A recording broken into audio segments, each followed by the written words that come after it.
Hi there, I'm Roger Lee from Art Framer in Kelowna, and I'd like to introduce you to Lynda Norman. Lynda is a watercolorist living in Kelowna, and she's got marvelous things to share with you about her process, where it comes from and where it's going, and everything about Lynda. I certainly want to know more. Okay. So tell me, Lynda, how did your journey begin as an artist? As an artist.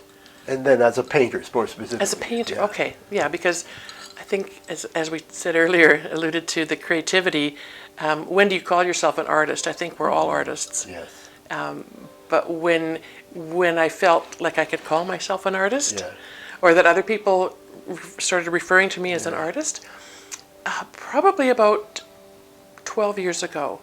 Yeah. In November of 2012, I started to gather some like-minded people around, and we formed an organization called Artists for Creative Alliance. Oh, good, yes. And that eventually became Kelowna Arts Kelowna Council. Arts Council. That's right. Yes. And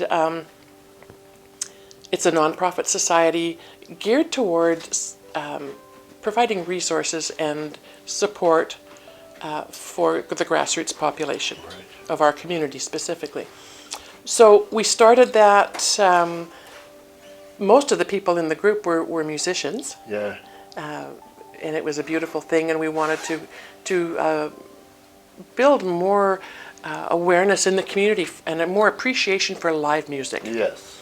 And I think, as if you look today at all of the organizations that are supporting live music in our community, I think that's been a huge change since 2012, Yeah. and I love to see that.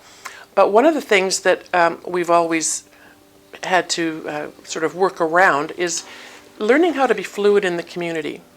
We've never had bricks and mortar. We're all volunteers. There's no support financially, for the most part, for the bricks and mortar.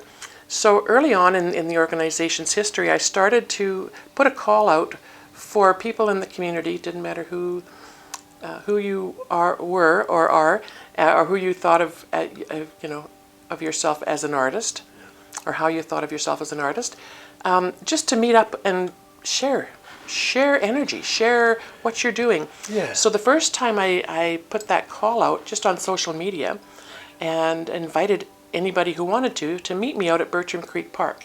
Good. And I think Nice. it was probably a May or June kind of day. It was quite lovely.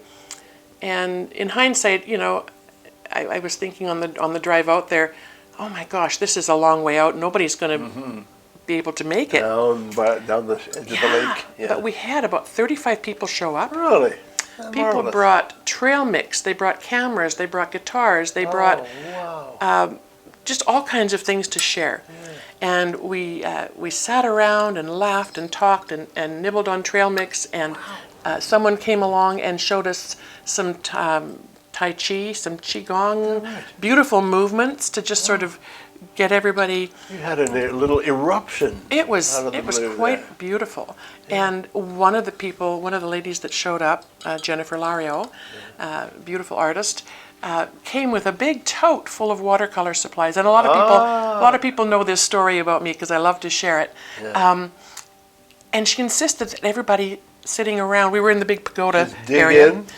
Everybody had to have materials in their hand to create something with watercolor. Okay. And I had never really attempted watercolor. I was told all my life that it was too hard. No, right. And so, I was raising kids, and I thought, well, if it's too hard, I'll just take the path of least resistance and avoid it. But here I was with some paper and some paint and some brushes, and in this beautiful setting with all this amazing creative energy just pulsing around us. Yeah. And so I painted some trees and some water, things that I saw, and it was by all means, or by no means, alive. You were alive. Yeah, it wasn't a stunning portrait or picture of any great magnitude. Yeah, exactly. No, but as I was painting, it was an opening up. I just felt this beautiful relationship between the pigment and the water and the paper,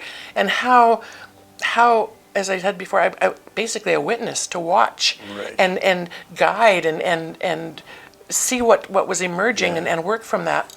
So I went home and dug out some of my kids' old art supplies. I mean, they were adults for a while by this point, so they were old supplies. But I dug them out and I started. I had no formal training. There was nobody there to tell me that's not right. Oh, you shouldn't be doing this, or why don't you try this? So it was a little room in my basement with one tiny window that was kind of dark, but it was my space, and I could just. And you had opened that door, so now you were going to walk. And I could just imagine, you know, what could happen next? What if I did this? What if I did that? And that's kind of evolved. Now I have a little bit of a bigger space, and more light. Yeah, and you have some tried and true techniques now, and I have ever expanding curiosity about how to apply. Exactly. So I paint. found some things that work for me. I found, pardon me, the type of paints that I love, and the surface that I like to paint on. Surfaces, there's a few. They're all dynamic. And the brushes that I have, and so I've gathered this beautiful little assembly of materials and tools around me, and so it's just a joy to.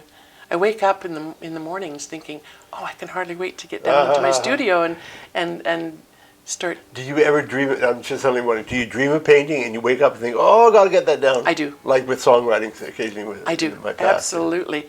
Yeah. Yeah. That's something. Yeah. You dream in color? You know, I don't think I do. My husband does. He has fantastic dreams. Mine are not so much about the color. Isn't that interesting for a visual artist? Never thought about that. I think it's arguable whether people. Maybe there's a switch somewhere. Yeah. I can turn. Yeah. And so, what are you working on right now? Right now, today I'm going to pick up.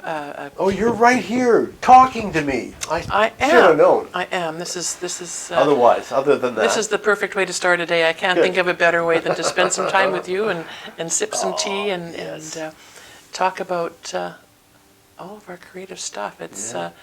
So you got a project on the go? I do. You know, it's. I tell people always that every day is Lynda's big adventure. I know when I wake up in the morning, there's going to be some adventure. No matter how that looks to any other people, I find adventure in it, and you have a good attitude. Yeah. So yesterday before, I got a call from an amazing musician in town, who is setting up a jazz and art series. Beautiful. And we're looking at putting that together. Your painting style is a little bit jazz. I would say leans more towards jazz, improvisational. It's reaching past the boundaries. Yeah.